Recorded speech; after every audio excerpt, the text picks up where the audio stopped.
On the 28th of July, it marks 100 years since the day the First World War started. It was a horrific war in which millions of lives were lost. Unfortunately, many have forgotten the brutality of the war. The 28th of June 1914, an assassin gunned down Archduke Franz Ferdinand, the heir to the throne of Austria-Hungary, in the capital of Bosnia-Herzegovina. The killer had ties to a terrorist organization in Serbia. Austria-Hungary believed that Serbia's government was behind the assassination. It seized the opportunity to declare war on Serbia and settle an old feud. Within weeks, the chief European powers were drawn in, sparking the outbreak of World War I. The rise of nationalism made people believe that loyalty to their nation and its economic and political goals should come above all else.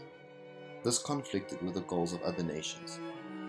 Other factors such as the build-up of military might among European countries and increasingly militarized alliances set the scene for war.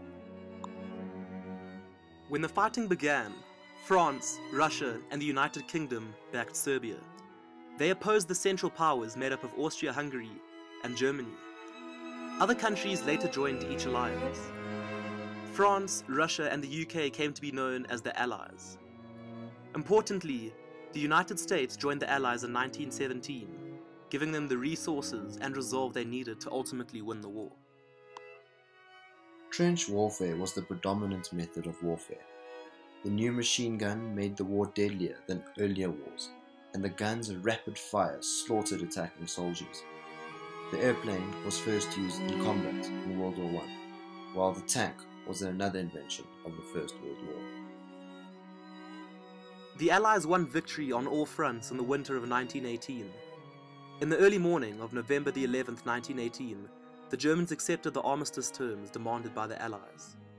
Germany agreed to evacuate the territories it had taken during the war, to surrender large numbers of arms, ships, and other war materials, and to allow Allied powers to occupy German territory.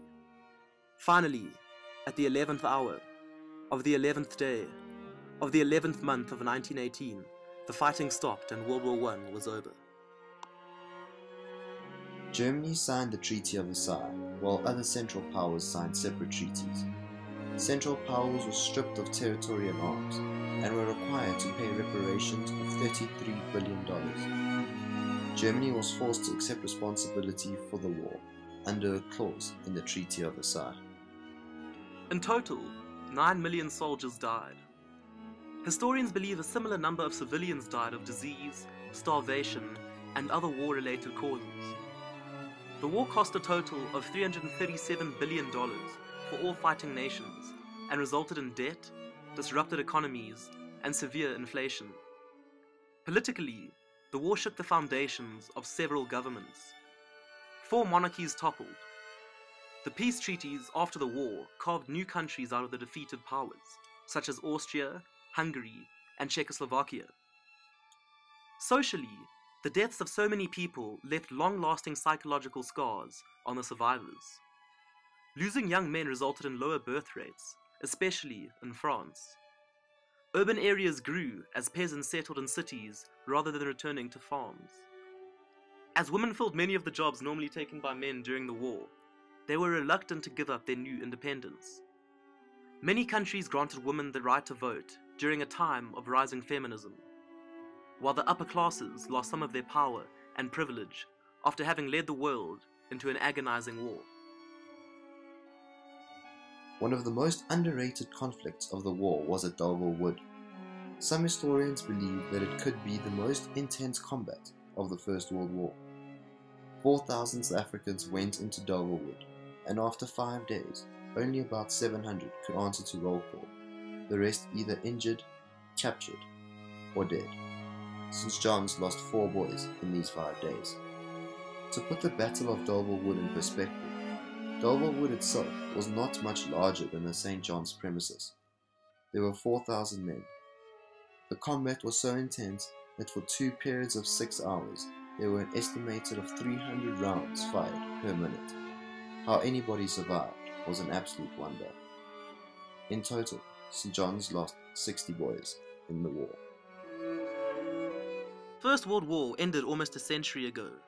But as we move cautiously into the 21st century, the world still remains afflicted by conflict and division. There are many reasons why we should never forget what happened in the mud and carnage of places like Delville Wood. Perhaps the greatest of reasons for remembrance is that we must never take peace for granted, and that those generations brought up without the experience of war must be made aware of the deep sacrifices made by those on both sides of the conflict, who died in horrendous circumstances for their country. As the words inscribed at the Delville Wood South African National Memorial state, their ideal is our legacy, their sacrifice our inspiration, lest we forget the fallen of World War